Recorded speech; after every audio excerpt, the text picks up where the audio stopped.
Bu Sri, mic-nya dibuka, Bu Sri. Iya, Pak. Ya. Ini lagi ya, Bu. Ya, Pak.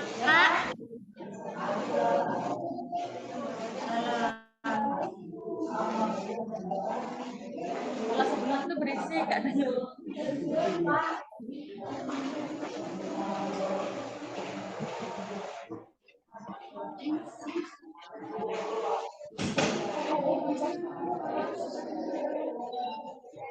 Three minute lunch. Bu, saya yang panik, Bu. Rekam ini sudah terekam. Bu, itu apa?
Sudah, Kak Peri, bisa dimulai. Pak Alfian, mohon izin. Ya, silakan Bu Sri Budiati untuk memulai. Oke, terima kasih Pak Alfian, Pak Heri. Bismillahirrahmanirrahim. Assalamualaikum warahmatullahi wabarakatuh.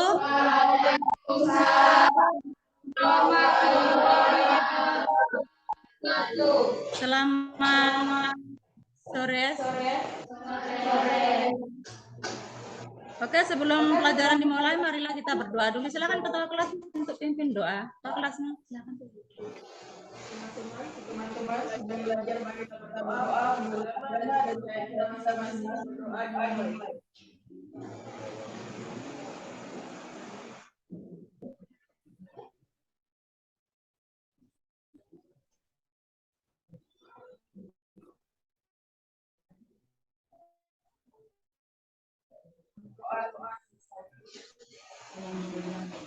Terima kasih. Oke, hari ini alhamdulillahirobbilalamin kita bertemu lagi di pelajaran bahasa Indonesia ya. Apa kabar semua kalian?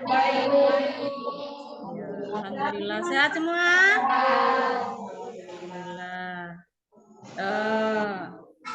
Sebelum melanjutkan ke pelajaran, Ibu mau menanyakan materi yang telah lalu. Minggu lalu kita telah belajar materi tentang apa? Minggu lalu. Tentang TSL? LHO. Ya. Masih ingat tentang teks LHO? Ada yang masih ingat? Apa teks LHO itu? Siapa yang masih ingat silakan acungkan tangannya. Silakan.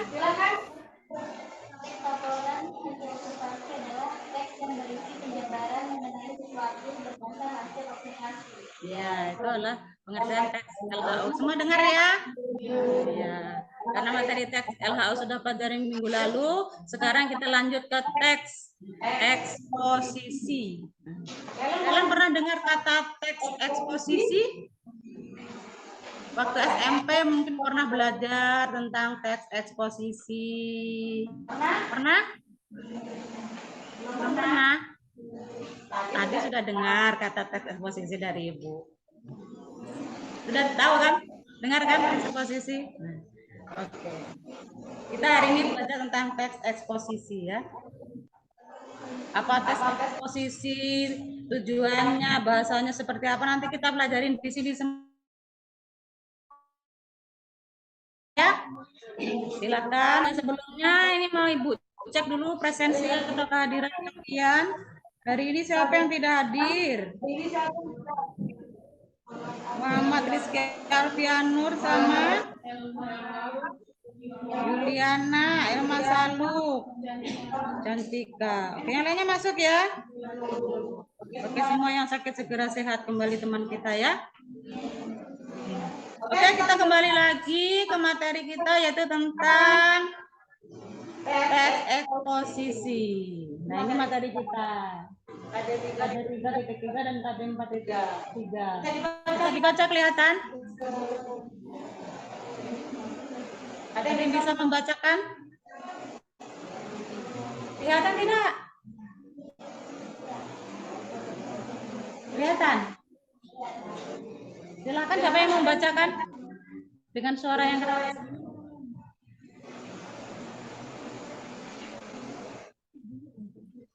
Tapi bacanya jangan dalam hati, pakai suara.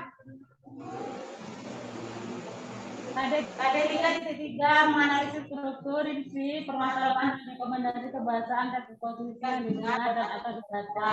Yang kedua, mengembangkan isi permasalahan, argumen, pengetahuan, dan rekomendasi teks eksposisi dan tulisan. Oke. Selanjutnya adalah tujuan pembelajaran. Jadi kalau kita melakukan sesuatu pasti ada tujuannya kan? Iya. Iya. Kita belajar pasti juga ada tujuannya. Materinya ini apa sih? Untuk apa sih belajar ini gitu ya? Tujuannya apa kita belajar ini gitu. Jadi tujuannya belajar teks eksposisi itu seperti yang tercantum di depan. Siapa yang bisa bacakan? Jangan saya terus yang bacakan. Silahkan. Yang keras berdiri. Tujuan pembelajaran. Melalui kegiatan pembelajaran menggunakan model sintesis dari pedagogi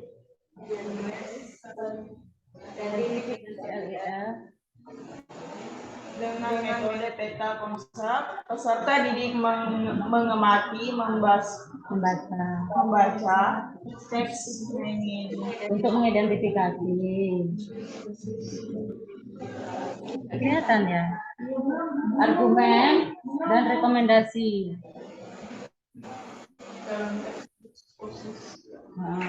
Peserta didik dapat membedakan fakta dan opini dalam teks eksposisi dengan Salah kata kita. eksposisi dengan benar. Selain itu, peserta didik dapat melengkapi tesis dengan argumen dan dapat menyampaikan kembali isi teks eksposisi dengan bahasa yang berbeda dengan baik. Pembelajaran ini juga mengembangkan rasa ingin tahu, disiplin, kerja keras dalam penyelesaian setiap penugasan, pantang menyerah dan menghargai pendapat orang lain dalam berdiskusi. Oke, terima kasih. Sudah dengar semuanya ya tujuannya ya? Oke, saya ulang.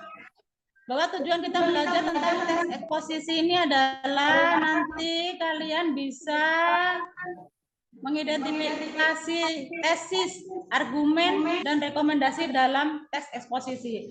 Apa itu tesis, argumen, rekomendasi? Nanti akan Ibu jelaskan di materi ini ya. Selanjutnya adalah peserta didik dapat membedakan fakta dan opini dalam teks eksposisi dengan benar. Selain itu, peserta didik dapat melengkapi tesis dan argumen dan dapat menyampaikan kembali isi teks eksposisi dengan bahasa yang berbeda dengan baik. Nah, nanti ada tugas-tugas yang akan kalian selesaikan supaya kalian bisa paham betul tentang materi ini ya. Nanti kalau belum jelas bisa ditanyakan ya, bisa kita diskusikan, kita belajar sama-sama ya. Siap? Siap? Ya semangat, siap? Siap, Gitu. Selanjutnya nih pengertian teks eksposisi. Siapa yang mau membacakan?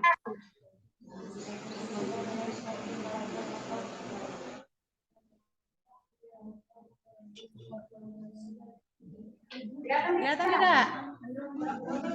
Kurang ya?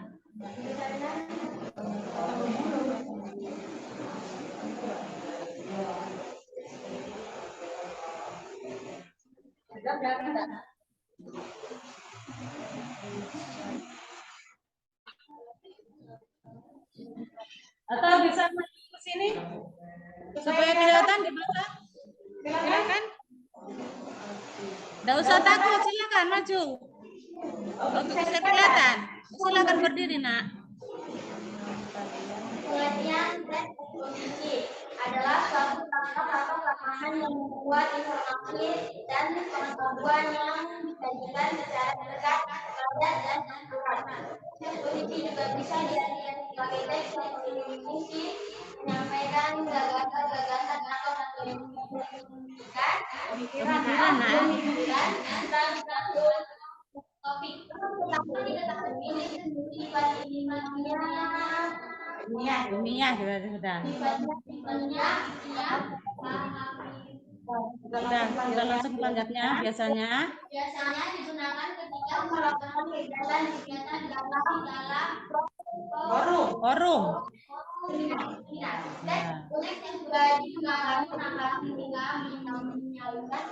menyatakan ada dalamnya dalam debat.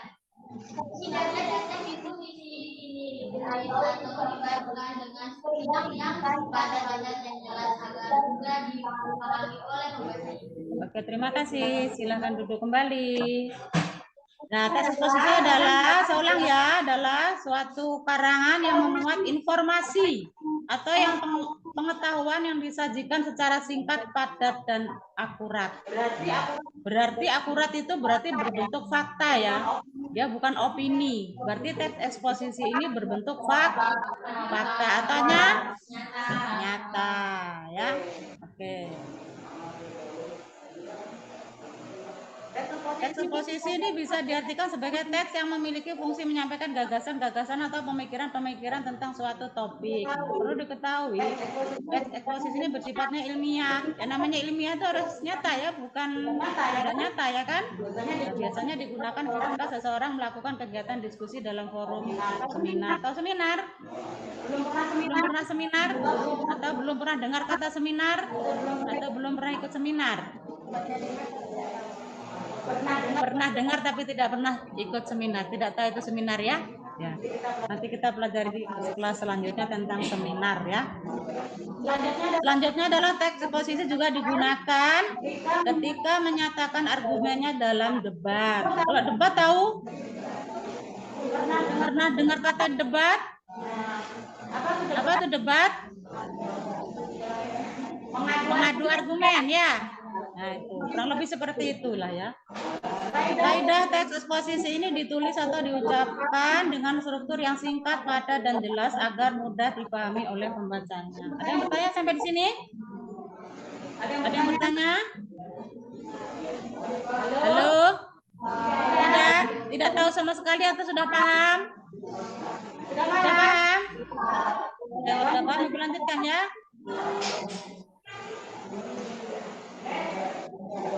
Tujuan teks eksposisi. Nah, setiap tulisan pasti mempunyai tujuan. Seperti kita belajar tadi juga mempunyai tujuan, ya. Nah, tujuannya pasti. Siapa yang bisa membacakan ini? Silakan. Siapa ini? Silakan.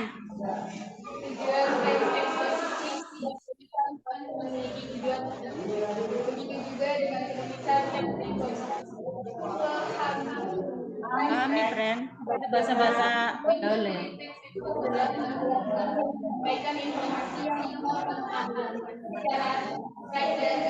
Rinci.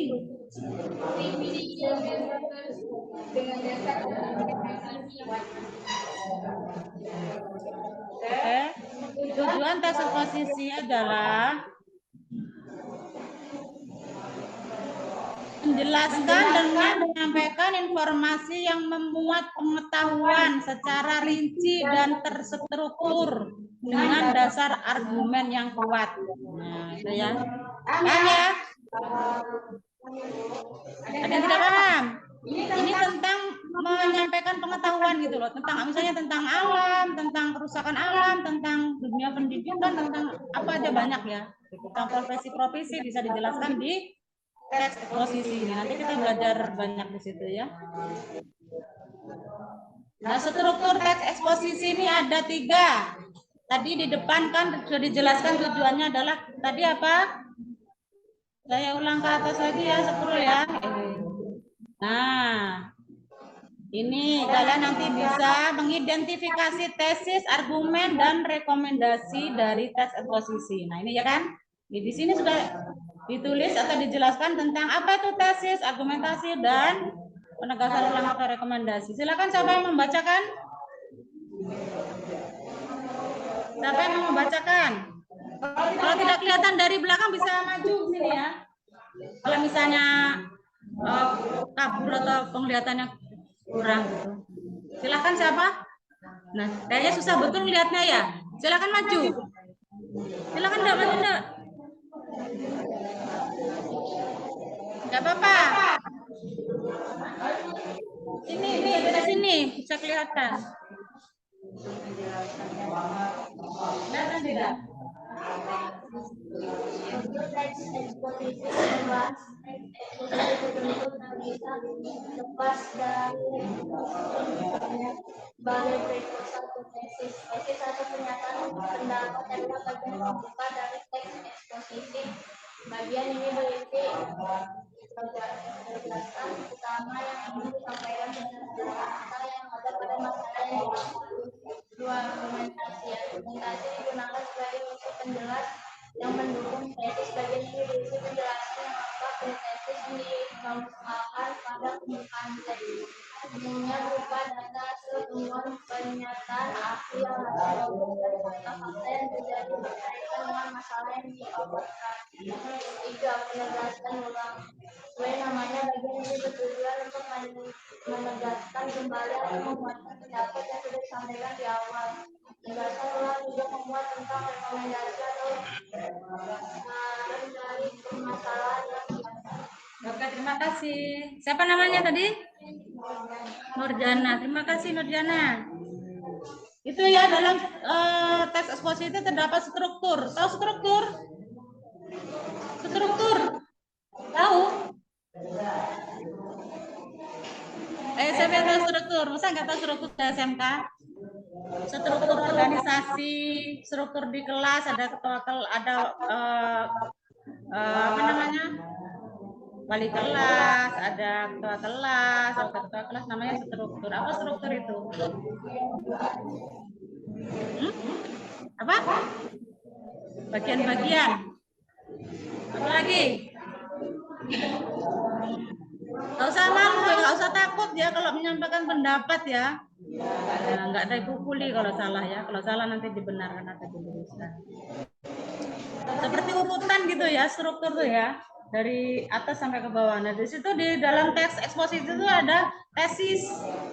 Tesis atau pernyataan pendapat adalah bagian pembuka dari teks eksposisi. Nah, ini pasti tempatnya ada di awal teks ya. Di paragraf pertama itu namanya tesis. Nah, bagian ini berisi gagasan utama.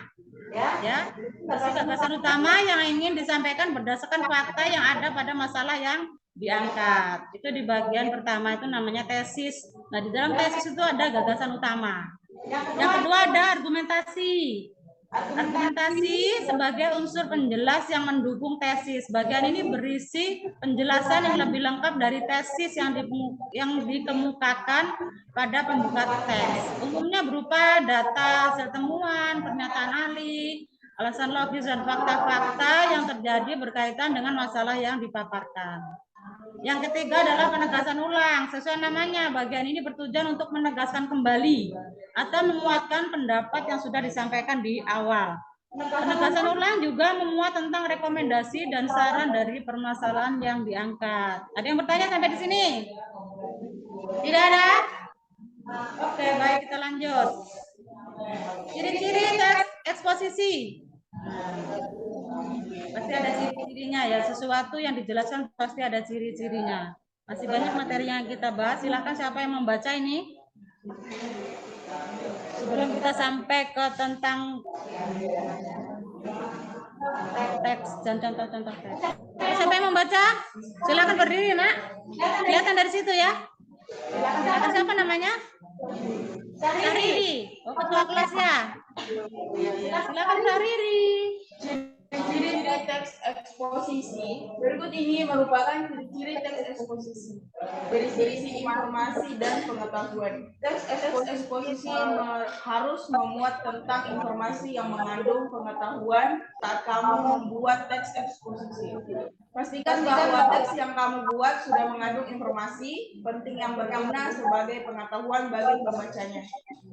Selanjutnya. Ya.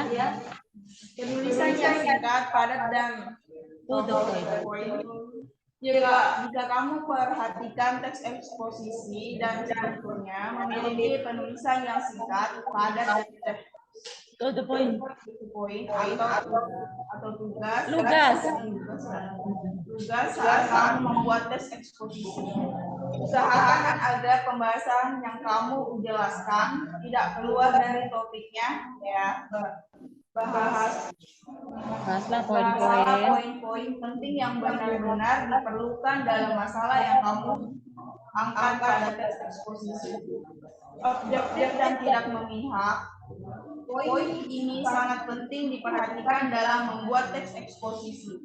Pastikan teks yang kamu buat berisi informasi yang objektif tanpa memaksakan opinimu, ya. Pahami tren dalam membuat teks eksposisi, kamu tidak dibolehkan memasukkan pendapat pribadi yang dapat menggiring opini pembaca. Oke, terima kasih. Terima kasih Sariri. Jadi ciri-ciri teks eksposisi itu ada 3 ya. Yang satu memberi informasi pengetahuan tentang informasi yang mengandung pengetahuan di sini ya. Yang kedua, penulisannya singkat padat. Yang ketiga, objektif dan tidak memihak. Artinya berbentuk fakta seperti yang dijelaskan tadi ya. Paham sampai sini? Paham? Semangat, paham tidak? Alhamdulillah. Lanjut. Kaidah pembahasan teks eksposisi. Nah, pembahasannya seperti apa bahasa yang digunakan? Siapa yang membacakan? Yang di belakang coba gantian, biar tidak ngantuk. Saya. Tidak apa-apa, baca. Siapa yang mau baca?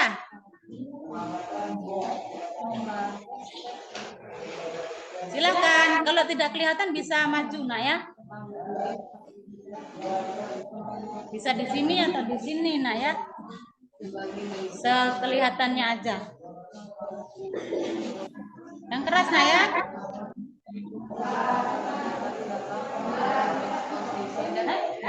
Burung dengerin ya. Oh, kalau enggak kamu baca di sini aja dah, di sini di laptop ini. Silakan. Boleh dulu silakan. Kaidah kebahasaan teks eksposisi selain ciri-ciri yang disampaikan tadi, membahas teks eksposisi dan strukturnya kurang lengkap. Langkah mengetahui kaidah kebahasan teks eksposisi sebagai berikut. 1. Menggunakan bahasa yang baku. Poin pertama ini sangat penting kamu perhatikan dalam teks eksposisi dan strukturnya karena bersifat objektif dan berisi fakta. Teks eksposisi harus menggunakan bahasa yang baku alias formal. 2. Menyatakan pendapat Kamu diperbolehkan untuk menyatakan pendapat pada teks eksposisi, namun saat mengutarakan pendapat, usahakan jika pendapat kamu sudah dilengkapi oleh fakta dan data yang akurat. Misalnya dari hasil penelitian, data dari lembaga, pemerintahan, dan lain sebagainya. Oke, terima kasih. Siapa namanya, Nak? Dian Ramadhani.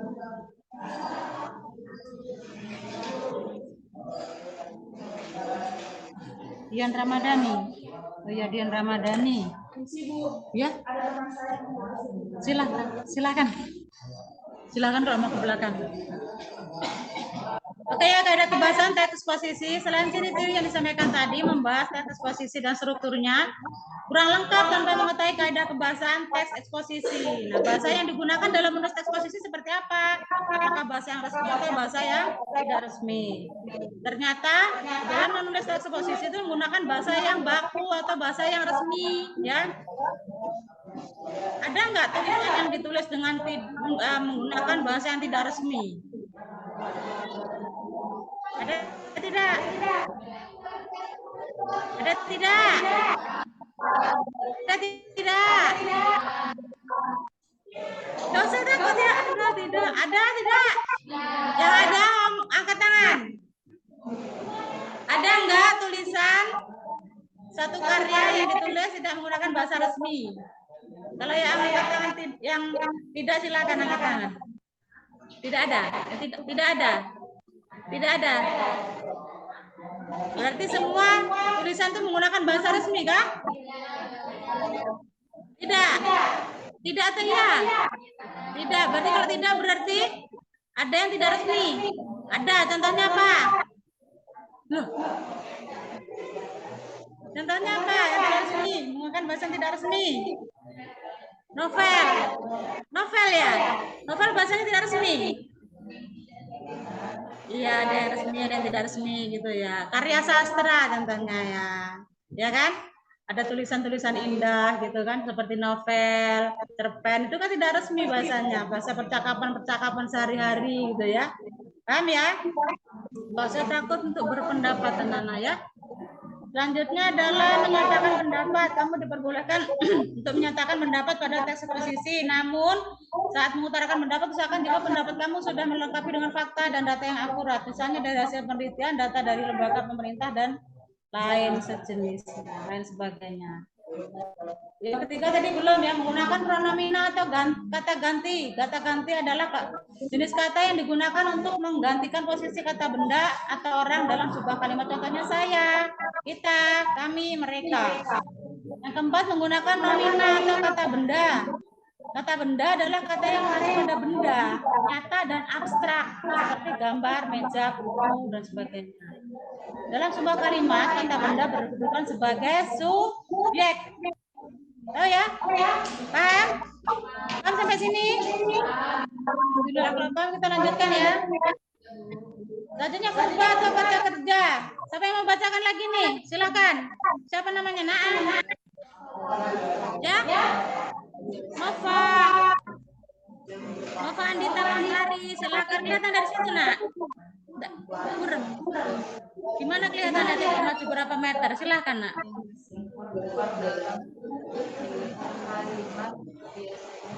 Verba atau kata kerja. Silakan. Situ kelihatan? Ya, silakan. Yang keras.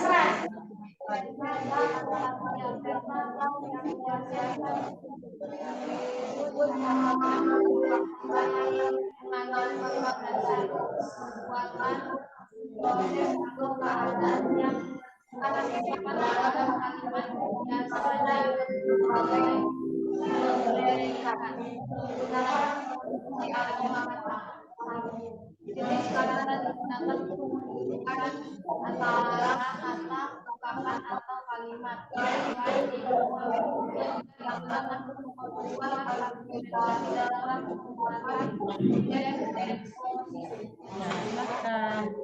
Makasih. Nah, di sini adalah unsur kebahasanya mengandung kata verba dan menggunakan kata konjungsi atau kata hubung ya. Sampai sini? Nah,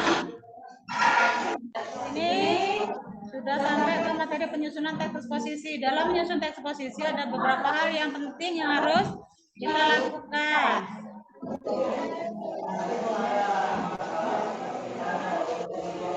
Satu tadi apa? Menentukan topik dan gagasan utama.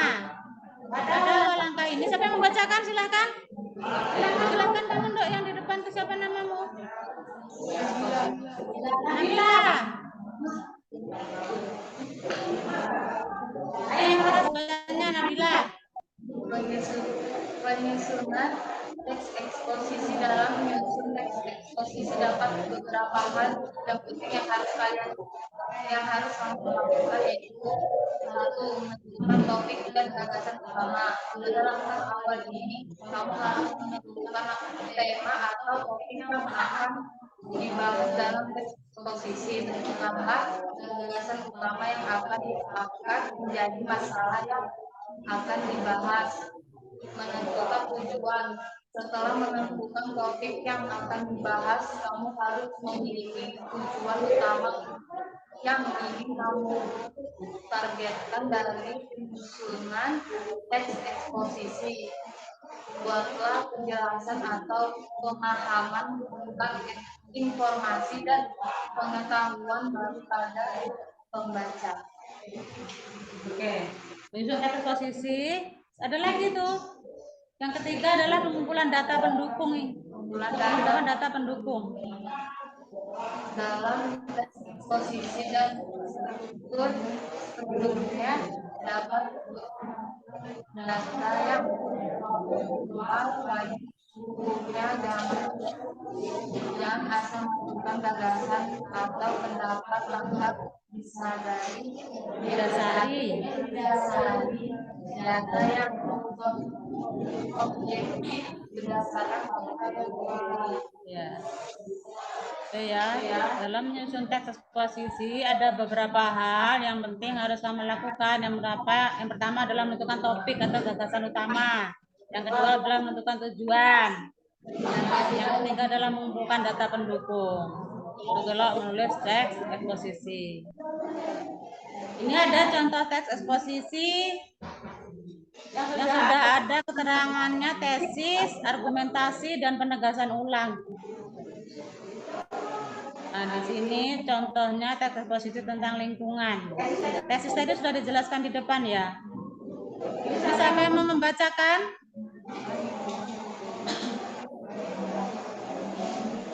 Silakan maju. Kelihatan dari situ, Nak?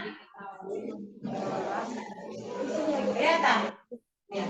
Contoh teks eksposisi tentang lingkungan. 1. Tesis. Pencemaran lingkungan menjadi masalah yang belum diselesaikan hingga saat ini. Seperti yang diketahui, pencemaran lingkungan disebabkan oleh sampah plastik.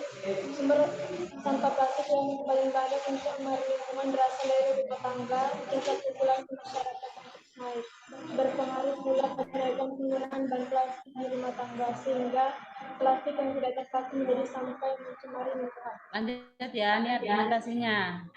2. Argumentasi. Jika dikelola secara baik, pencemaran lingkungan akibat sampah plastik sebenarnya bisa diatasi. Salah satu cara yang paling mudah adalah dengan memanfaatkan kembali sampah plastik menjadi sesuatu yang berguna.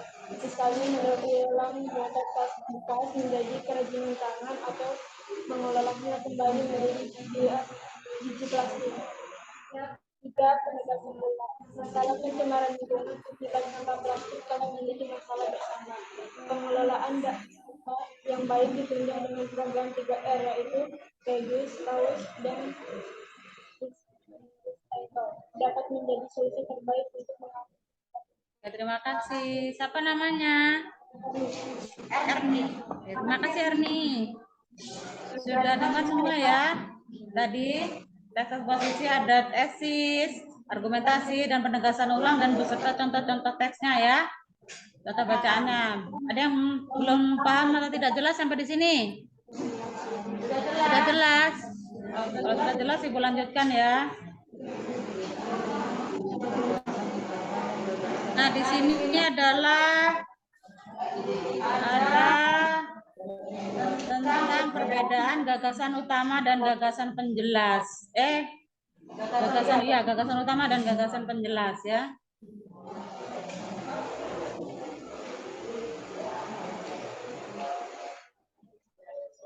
perbedaan gagasan utama dan gagasan penjelas. Sebelum kita masuki tentang teks yang mana sih yang masuk ke dalam gagasan utama dan gagasan penjelas. Nah, kita harus tahu dulu apa tuh gagasan penjelas dan gagasan utama ya. Siapa yang membacakan? Silakan siapa tadi namanya? Sahriri. Perbedaan gagasan utama dan gagasan penjelas. Gagasan utama adalah ide menjadi inti dan suatu konsep. Gagasan penjelasan adalah ide yang dikembangkan dari gagasan utama. Gagasan penjelas dapat dari beberapa kalimat yang disesuaikan dengan klarifikasi yang disampaikan pada gagasan utama. Suatu paragraf tersusun dari suatu gagasan utama dan beberapa paragraf penjelas. Pembahasan. Gagasan utama dapat pula berupa kalimat lain atau kalimat utama atau berupa inti paragraf yang diperoleh setelah membaca bacaan secara keseluruhan. Gagasan utama dapat terletak di awal paragraf, akhir paragraf, induktif, atau campuran. Gagasan penjelas berupa kalimat-kalimat penjelas yang memberi tambahan untuk gagasan utama. Contoh gagasan pokok dan gagasan penjelas pada teks bangunan dan bencana alam. Paragraf 2. Paragraf ini hanya ada satu gagasan pokok. Para ahli penyimpulan bahwa masalah tersebut disebabkan oleh praktik pembangunan yang tidak memperhatikan kelestarian alam atau disebut pembangunan yang tidak berkelanjutan. Gagasan penjelas. Seharusnya konsep pembangunan adalah memenuhi kebutuhan manusia saat ini dengan mempertimbangkan kebutuhan generasi mendatang dalam memenuhi kebutuhannya. Terima kasih Sariri. Itu tadi tentang pengertian apa? Gagasan utama dan gagasan penjelas ya. Nah, ini ada contoh teksnya. Nah, kelihatan tidak kalau dibaca begitu ya? Kurang. Oke, di sini kalau buram ini Bu ada materinya, nanti kalian bisa baca. Kalian ada kelompok di sini? Kelompok. Ada kelompok belajar? Ada kelompok belajar? Belum. Silakan kalian buat kelompok belajar 1 orang 4 sampai 5 orang. 1 orang, 1 kelompok 4 sampai 5 orang. Silakan. Bisa diputar kursinya jadi 1 gitu. Silakan. Nanti ini akan saya kasih teks tentang apa tadi? Pembangunan dan kerusakan lingkungan ya. Nah, nanti di sini kalian akan mencari yang namanya gagasan pokok dan apa tadi? Gagasan utama dan gagasan penjelas ya. Sudah jelas belum yang ini tentang gagasan utama dan gagasan penjelas? Nanti setelah saya kasih tugas tidak tahu. Sudah jelas? Sudah. Kalau sudah silakan kalian membuat kelompok.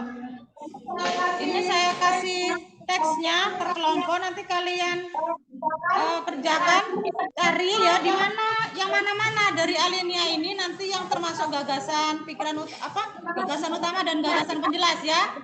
Ya.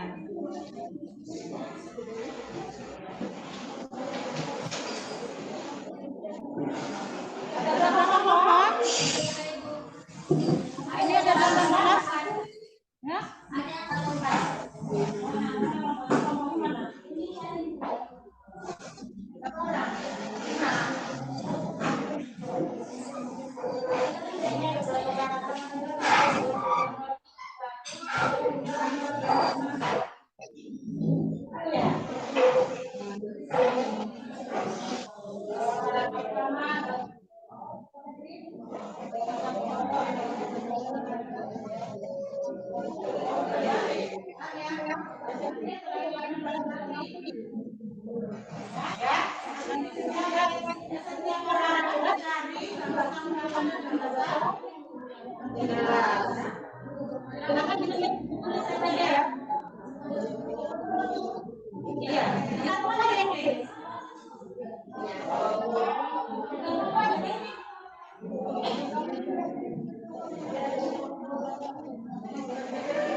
Saya kasih waktu 20 menit ya.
Ingat waktunya ya.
Yang paragraf 2 tadi sudah kita lihat ya contohnya ya, contoh anunya.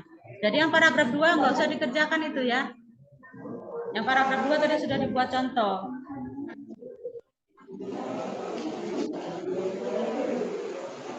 Jadi kerjakan yang paragraf 1, 3, 4, 5, 6 sama 7 ya. Paragraf 2 nggak usah ya. Paragraf 2 kita bahas tadi.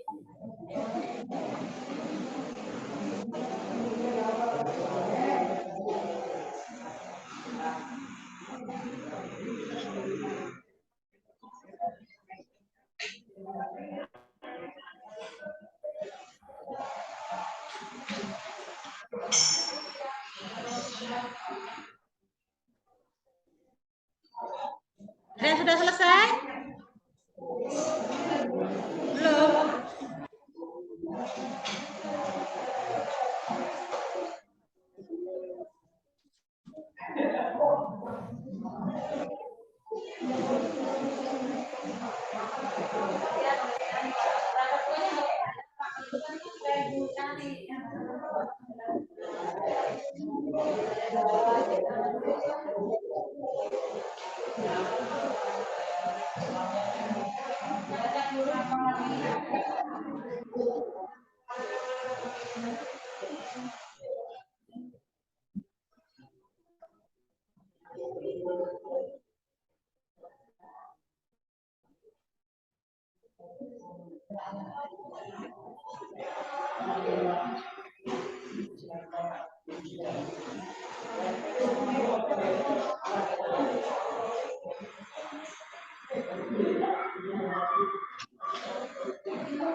Ada yang sudah selesai?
Iya, satu paragraf itu biasanya terdiri satu gambar bawah dan beberapa gambar jelas ya. Ini gambar lebih dari satu ya. Jadi kalau ada gambar jelas itu bisa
Halo,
sudah ada yang selesai?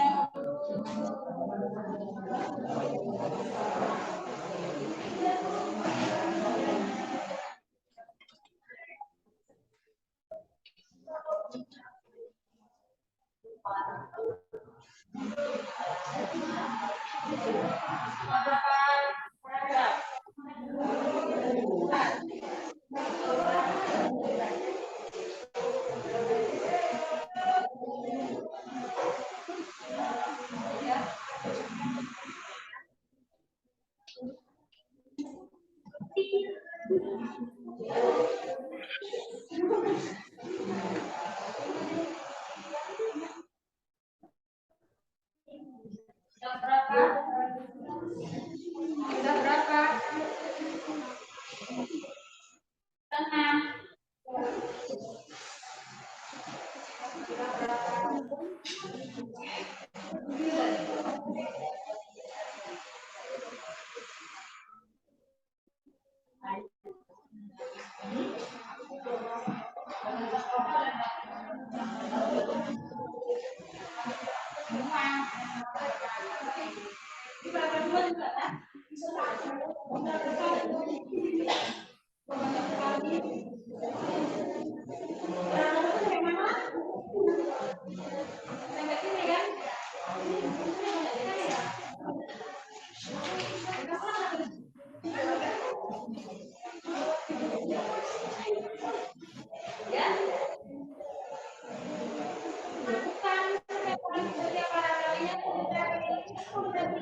Yang sudah silakan maju presentasikan apa yang sudah kalian tulis.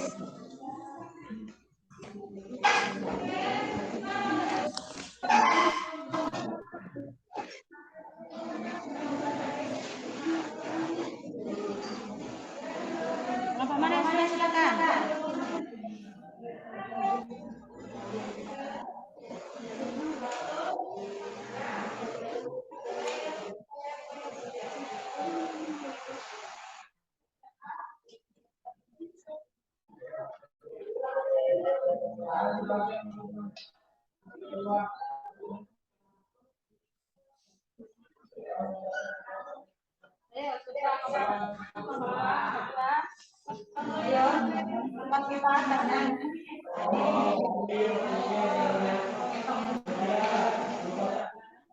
Sudah berapa itu?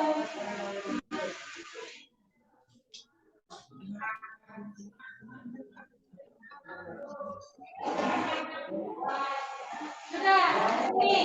Sudah satu. Tadi satu.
Berlian. Silakan nomor 1 maju.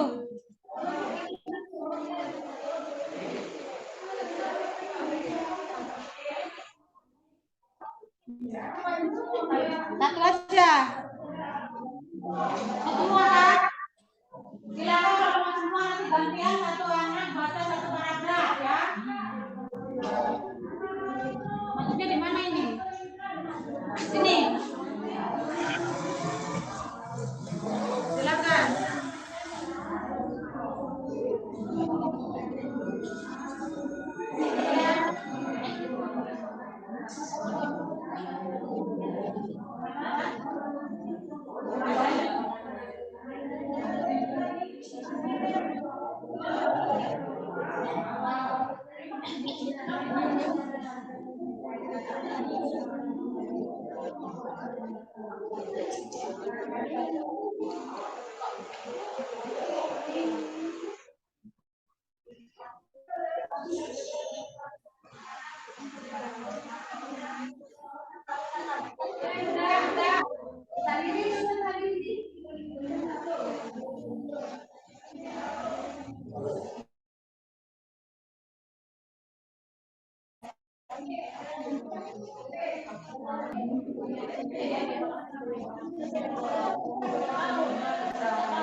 Ada sana ya, dibacakan namanya dengan orang tua.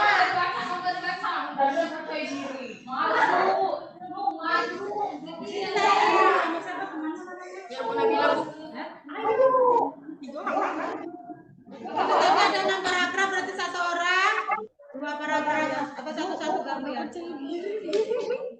Cepat, yang keras. Gagasan pokok para ahli menyimpulkan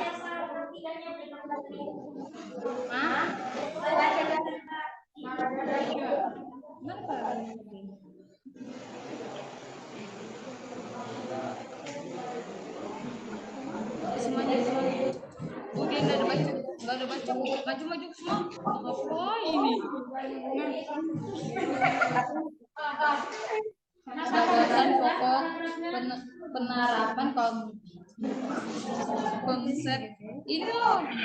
Gagasan pokok dari sini.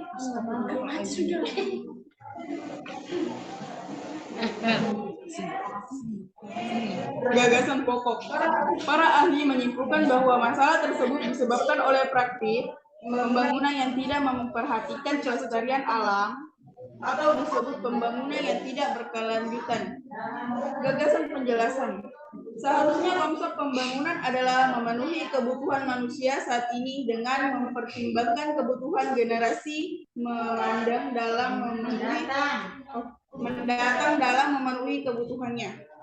Paragraf 3. Gagasan pokok. Penerapan konsep pembangunan berkelanjutan pada saat ini ternyata jauh dari harapan. Kesulitan pengharapannya terutama terjadi di negara berkembang, salah satunya Indonesia.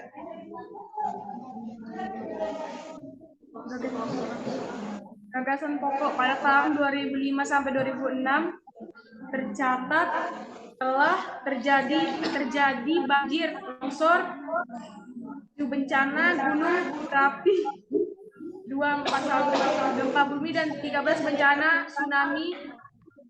Gagasan penjelas. Bencana longsor dan banjir itu disebabkan oleh perusakan hutan dan pembangunan yang mengakibatkan kondisi alam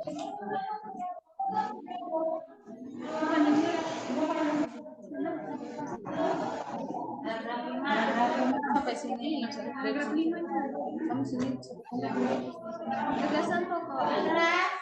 Gagasan pokok bencana alam lain yang menimbulkan jumlah korban banyak terjadinya karena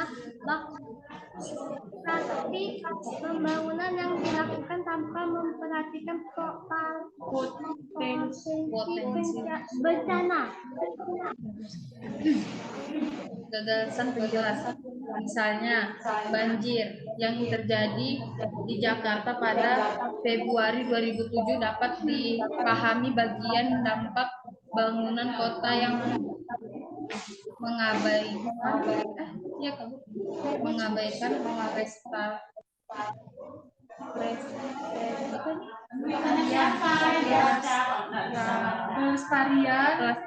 pelestarian lingkungan. Gagasan Paragraf 6. Gagasan pokok menurut tim ahli Pusat Penelitian dan Pengembangan Sumber Daya Air, penyebab utama banjir di Jakarta ialah pembangunan kota yang mengabaikan fungsi daerah resapan air, tampungan air.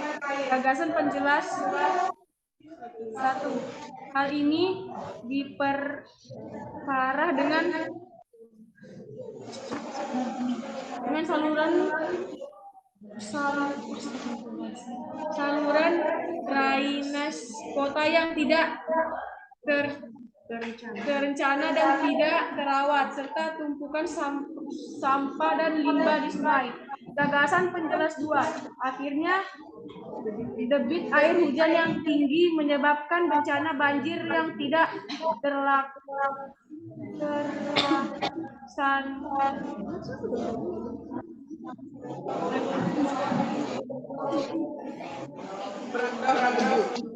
Gagasan pokok. Masalah lingkungan di atas merupakan masalah serius yang harus segera diatasi. Gagasan penjelas. Meskipun tidak mungkin mengatasi keenam masalah utama lingkungan tersebut, setidaknya harus mencari solusi untuk mencegah bertambah buruknya kondisi bumi. Berangkat dari fakta yang ada. Mengatasi adalah pendapat yang disampaikan penulis yang juga harus disesuaikan dengan fakta. Penegasan ulang adalah bentuk penjelasan yang untuk memperkuat argumentasi yang dibuat penulis dan harus sesuai dengan fakta. Terima kasih Tuan Sariri, silakan duduk kembali.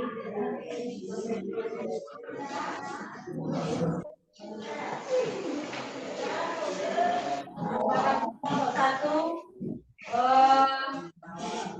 ada yang menanggapi kelompok 1? Ada yang menanggapi dari kelompok 1? Pengambilan dari kelompok 1. Bagus? Dari mananya bagusnya?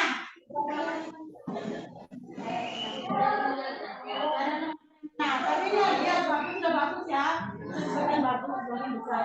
Tapi ini untuk semuanya, untuk kalau Sariri ya, dalam menulis tulisan itu di samping kita yang bisa membaca, dan kita juga bisa membaca. Jadi nanti kalau dalam literasi membaca tidak salah-salah dalam membaca.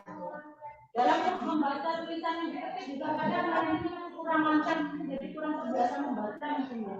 Jadi biasakan membaca di rumah ya. Membaca bacanya apa ketika bagiannya koran supaya ini bacanya lebih lancar lagi ya. Bukan yang salah kan? Oke. Ada yang mau maju lagi? Silakan. Kelompok siapa yang sudah? Kelompok mana? Silakan.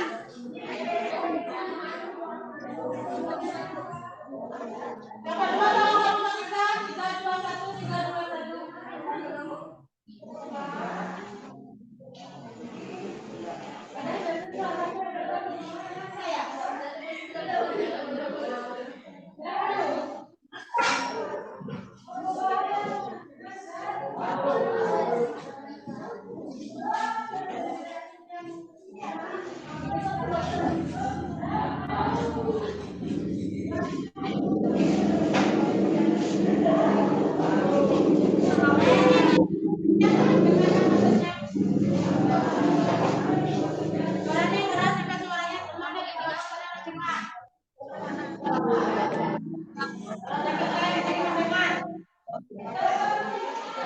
Pembangunan dan bencana lingkungan paragraf 1. Gagasan pokok. Bumi saat ini sedang menghadapi berbagai masalah lingkungan yang serius. Gagasan dari hal itu dapat dibayangkan betapa besar kerusakan alam yang terjadi karena jumlah populasi yang besar, konsumsi sumber daya alam dan populasi yang meningkat. Sedangkan teknologi ini belum dapat menyelesaikan permasalahan tersebut. Paragraf 3. Gagasan pokok. Penerapan konsep pembangunan berkelanjutan pada saat ini ternyata jauh dari harapan kesulitan penerapannya, terutama terjadi di negara berkembang salah satunya Indonesia. Gagasan penjelasan 1. Sebagai contoh, setiap tahun di negara kita diperkirakan terjadi penebangan hutan seluas 3.182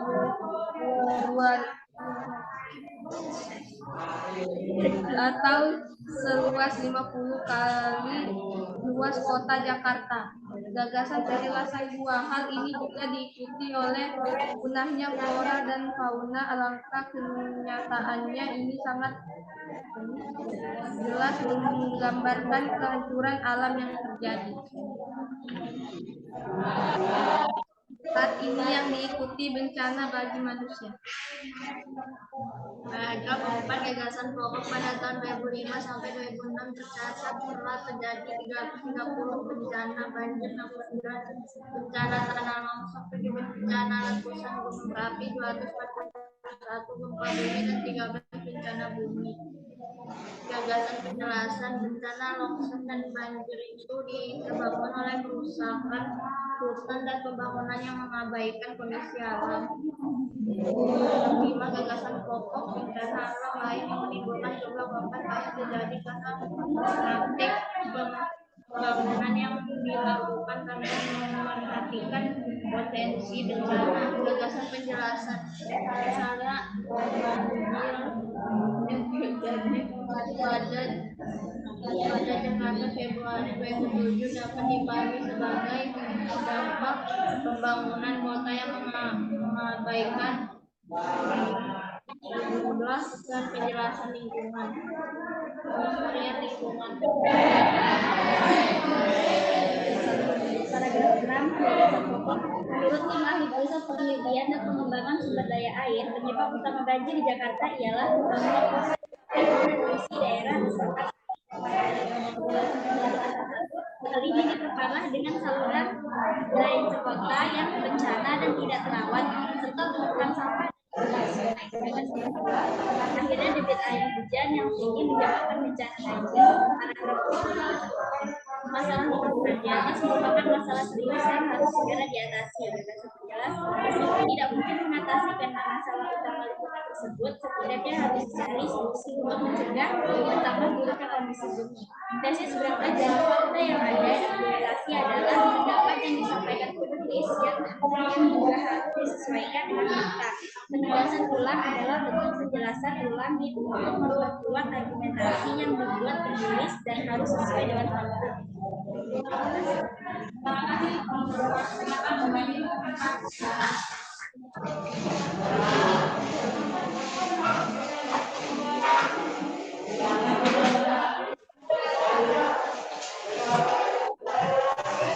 Oke, saya kira sudah cukup ya.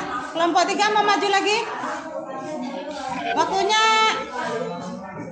Waktunya tinggal sedikit, jadi sudah cukup 2 kelompok saja ya yang maju. Ya. Ya, nanti akan Ibu nilai juga itu. Tidak untuk ya, apa namanya, untuk pembelajaran kita aja nanti ya. Nah, selanjutnya adalah kami bisa menyimpulkan dari materi tadi. Nilai teks eksposisi tentang pembangunan dan perusahaan lingkungan dengan bahasa sendiri tanpa membaca. Siapa yang bisa? Silakan. Yang bisa nanti akan Ibu beri nilai lebih. Silakan. Tidak perlu takut salah. Silakan berbicara mengungkapkan kembali apa yang sudah kalian baca tadi.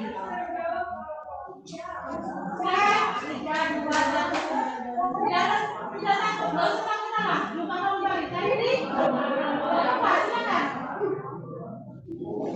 Dengan bahasa sendiri kalau masih lihat buku.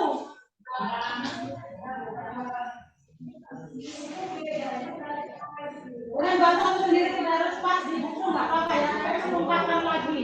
Apa yang telah kalian baca tadi masih ada ya? Nyangkut di sini kan? Di memori kita. Nah itu dilupakan saja nggak apa-apa. Nggak ada yang salah. Silakan.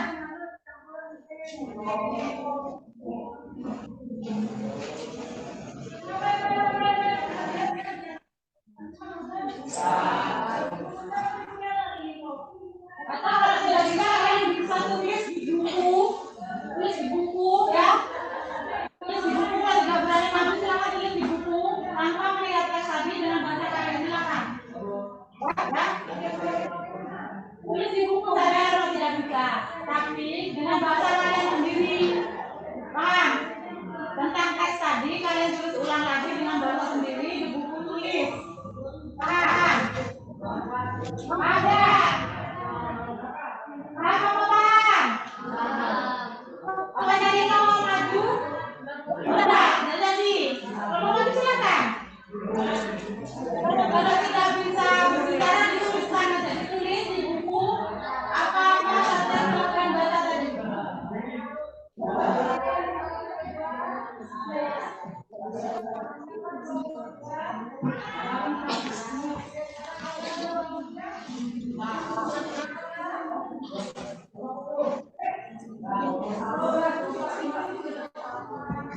Oke, sudah?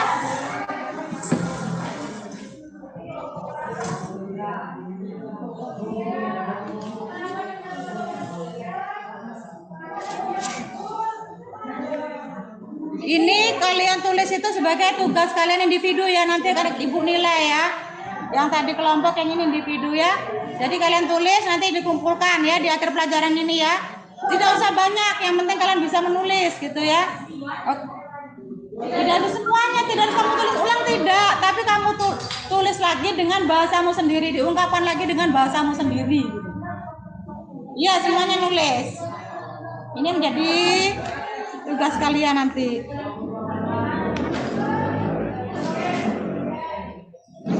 Tugas individu. Oke, sambil kalian menulis, bisa saya simpulkan pelajaran hari ini ya, banyak sekali ya dari pagi. Dari tadi pelajaran yang kita pelajari hari ini ya, saya simpulkan ya. Tentang apa saja yang telah kita pelajari tadi, kita merefleksi lagi. Tentang pengertian teks eksposisi ya. Apalagi tujuan teks eksposisi, strukturnya, ada tesis, argumentasi, dan penegasan ulang. Ciri-ciri teks eksposisi. Selanjutnya ada 3 ya itu. Terus kaidah kebahasaannya. Ada 4, 6, ada 6. Terus menyusun teks eksposisi itu seperti apa? Menentukan topik, gagasan utama, dan menentukan tujuan. Mengumpulkan data pendukung dan seterusnya. Teks eksposisi terdiri dari 3, tadi ada tesis, ada argumentasi, ada penegasan ulang. Nah, yang terakhir tadi adalah kita belajar tentang gagasan pokok dan gagasan penjelas. Gagasan pokok adalah ide-ide inti dari satu paragraf, sedangkan gagasan penjelas adalah ide-ide yang dikembangkan dari gagasan utama ke gagasan pokok. Jadi di dalam satu gagasan pokok itu ada beberapa gagasan penjelas. Jadi satu paragraf itu bisa terdiri dari beberapa gagasan penjelas ya. Ya. Paham? Paham tidak? Nah, sudah ada tugas tadi. Sudah ada presentasi tugas. Ada tugas mandiri tadi ya, sudah membuat ya. Nanti dikumpulkan.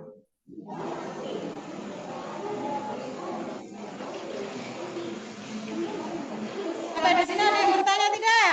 Materi kita ada yang bertanya? Ada yang tidak jelas begitu? Dari pengertian sampai ke gagasan pokok dan penjelas tadi ada yang belum paham? Silahkan. Kalau bertanya sesat di kelas nanti ya, tidak tahu.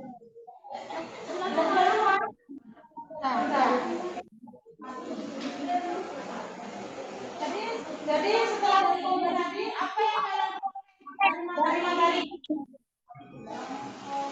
Yang kalian tahu, kalian ketahui. Apa yang sudah kalian pelajari? Coba. Yang telah kalian pelajari apa? Eksposisi apa? Apa?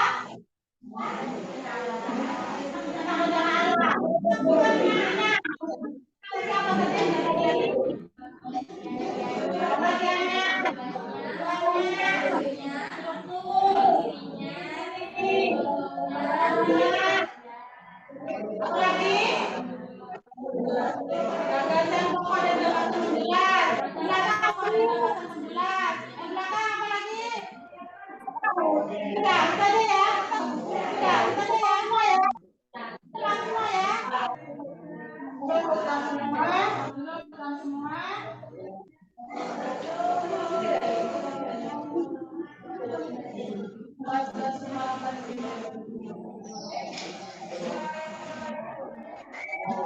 Ada yang bertanya? Coba yang belum bertanya. Apa yang kita pelajari ini? Eksposisi tentang apa aja? Pengertian. 2, struktur.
Bagaimana awalnya tadi sudah dijelaskan di materi tadi ya.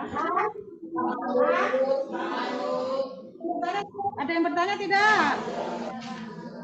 Kalau tidak ada yang bertanya, pelajaran hari ini akan Ibu tutup dengan ucapan alhamdulillah.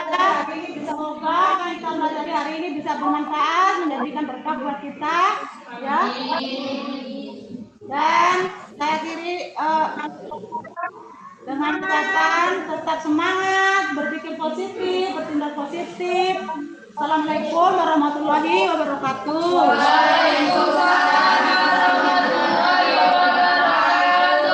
Selamat sore.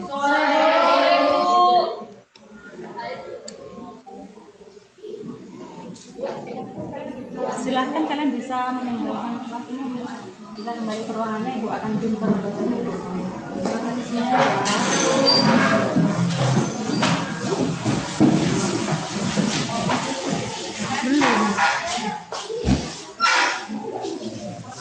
Bapak ya. Mohon izin Bapak Alan dan Bapak Eri, sudah selesai saya hari ini. Oke, baik Bu Sri Budiati ya. Oke. Ya, sebelum saya ke proses pembelajarannya, saya mau tanya dulu. Ini Ibu membuat RPP, itu memang modelnya seperti ini ya? Oke, Pak. Mungkin Ibu Sri yang kamera satunya di mute dulu, yang kamera